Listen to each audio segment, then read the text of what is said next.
In 1886, Confederate Colonel John Pemberton released to the world his very own carbonated drink, Coca-Cola. The drink would go on to be instantly recognizable almost anywhere in the world, from New York to New Delhi, San Francisco to St. Petersburg, Miami to Osaka. Coca-Cola is found everywhere. Over the years, it has seen some changes to design and packaging, but the original flavor has remained almost unchanged. The cultural impact Coca-Cola has had globally is significant. Perhaps no other beverage in history comes close. Now, in 1893, a pharmacist named Caleb Bradham invented a beverage which he called Brad's Drink, later renaming it to Pepsi Cola in 1898. Pepsi went into bankruptcy and was sold around until it was purchased by Charles Guth, the owner of Loft Incorporated, a candy manufacturing company.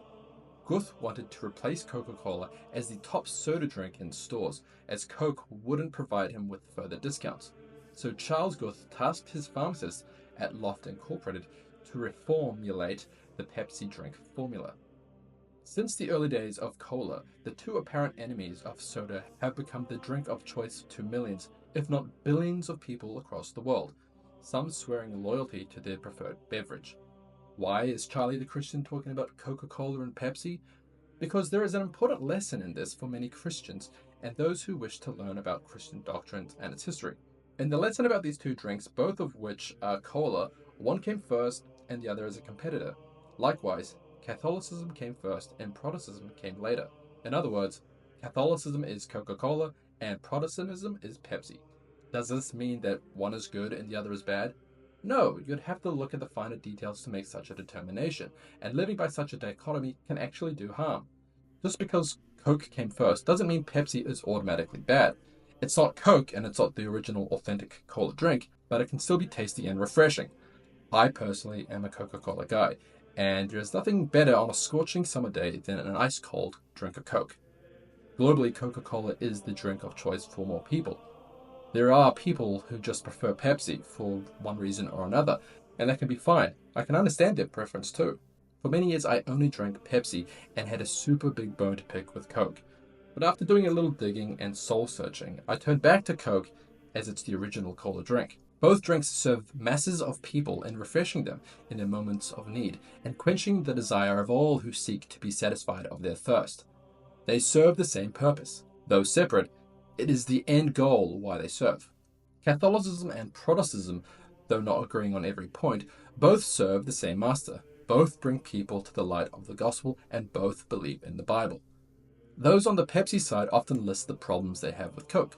Marian dogma, papal infallibility, prayer to the saints.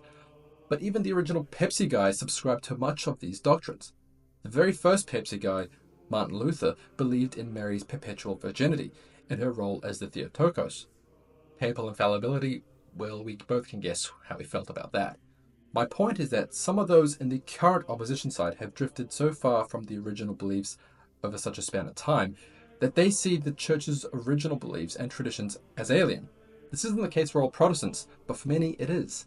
Though Pepsi has had its weird and bizarre moments, it is still a much better choice in drink than the other knockoff versions of cola that have sprung up in the years since the first reformulation. There are plenty of bad attempts to recapture the taste of the original. They appear all over the world, some specific to certain regions, others attempting to be the original right down to the very branding, but nothing comes close. There might be some resemblance of it, but ultimately it doesn't cut it. No one wants Shasta Cola when they're in the cinema, nor do they want Jones Cola on a sweltering day. No one is reaching for the jumbo pack of Stars Cola for a family gathering.